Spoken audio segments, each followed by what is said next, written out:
In this season after the Epiphany, it is traditional for the church to focus its attention on new beginnings, on the beginning of Jesus' earthly ministry in Galilee, on the call of his first apostles, as we read today, on the first sermon that he preached in the synagogue, on his first acts of healing and renewing and welcoming and challenging. It also is the beginning of a new secular year, and so it is an opportunity for us to reflect on what is past and to look forward to what is coming. Jesus, as he came to the shores of the Sea of Galilee, called the fishermen, Simon and Andrew, and invited them to set aside the tools of their trade, as he had, coming to Galilee, set aside the tools of his, given up the work of carpentry that he learned from his earthly father, and he from his, no doubt, and he from his, to take up a new ministry, to start living a new kind of life, to share light and love and hope and healing and joy and commitment. We as well, as we face this new year, may decide to look forward and see what are the things that may have once served us well, but now maybe prevent us from fully fulfilling that mission to which we are called. It may be an opportunity for us to look forward and embrace some new things, some new ways of being, some new ways of thinking, some new ways of doing.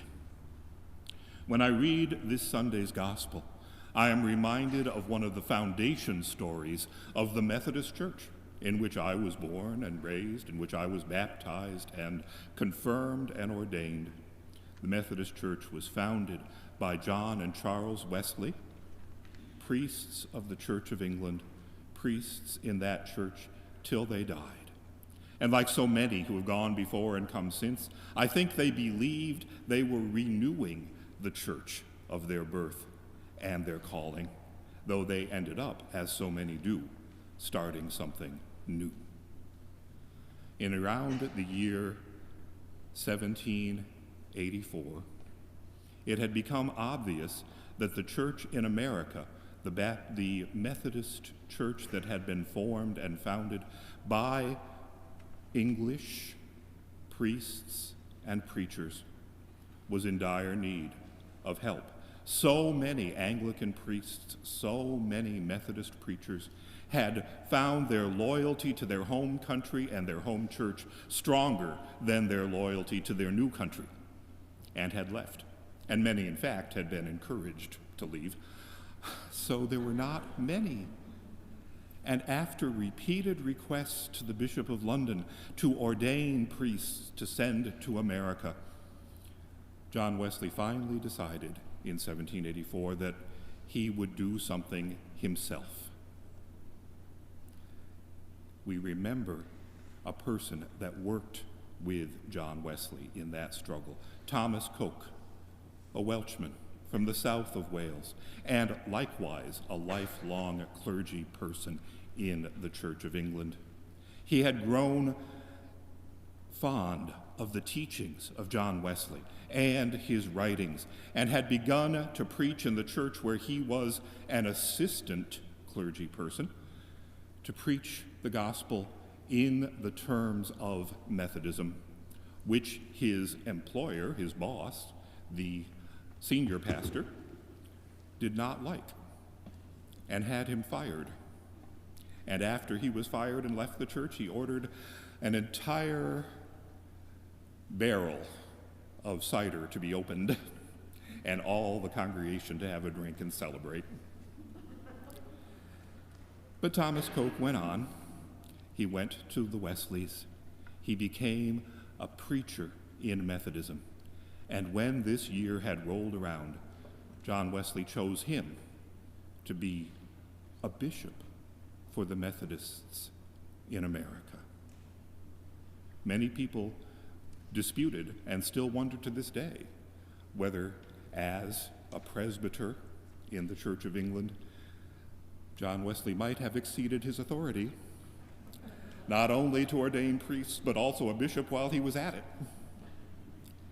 But he felt this needed to be done, and it was done about 2 months before an Episcopalian from Connecticut traveled to Scotland and became ordained in a more regular fashion, founding this Episcopal church in this country. Protestant Episcopal Church, where we stand today, Methodist Episcopal Church, where I was born and raised. When Thomas Coke was departing Bristol, when he and his companions had gotten on the rowboat that would take them out into the deep water to take ship to America, his last words at that time with John Wesley were the question, "What shall I offer them?" And Wesley answered, "Offer them Christ, Thomas. Offer them Christ." Those words have resounded through the decades as a kind of mission statement for the Methodist Church. And I will say that almost every church I'm aware of really does think of themselves as offering Christ. They really do, each in their own way. We in this Episcopal Church offering Christ in bread and wine at the altar, in word from the pulpit, in prayer, in action, and other churches likewise. But it remains the case that even though we feel that our ministry and our mission may in fact consist of offering Christ, how you offer Christ, in what way you offer Christ, to whom you offer Christ, is going to look and sound differently in different times and in different places. For well over 100 years, Episcopalians and Methodists had a kind of geographical sense of what it means to offer Christ, to send missionaries around the world and circuit riders across the frontier, to be like the Methodists in the 19th century, whose policy was that no person in America should be more than 1 hour buggy ride from a Methodist church. That was the goal. And to a great extent, it was accomplished. In the Episcopal Church in the Diocese of Albany, which covers the area where I grew up, there was a period of over 100 years of establishing mission churches across the hills and valleys, in the Catskills, in the Adirondacks, in the Mohawk and Hudson River valleys. These little churches dotted the countryside. And whether Methodist or Episcopal, you could see those churches wherever you went. Where I grew up, there was a Methodist church literally every 12 to 15 miles in whatever direction you went. And those little Episcopal churches still stand everywhere. Sadly, perhaps, time has moved on, and what worked well in that century may not be working so well in this. When Julio and I drive up into the mountains to visit my mother, we pass church after church building that have been upcycled. Some doctor's offices, some antique stores, some printing presses, some summer houses or year-round homes, some sadly left to fall down, and a few which remain still the homes of faithful, active congregations, offering Christ in the ways they know how. That geographical sense may not be the sense that is best served for Trinity Church in the 21st century. This church, like many in the city, were built on the idea that everyone in the neighborhood would walk to church on Sunday. And this is why we have so many Episcopal churches in what is really a fairly small city.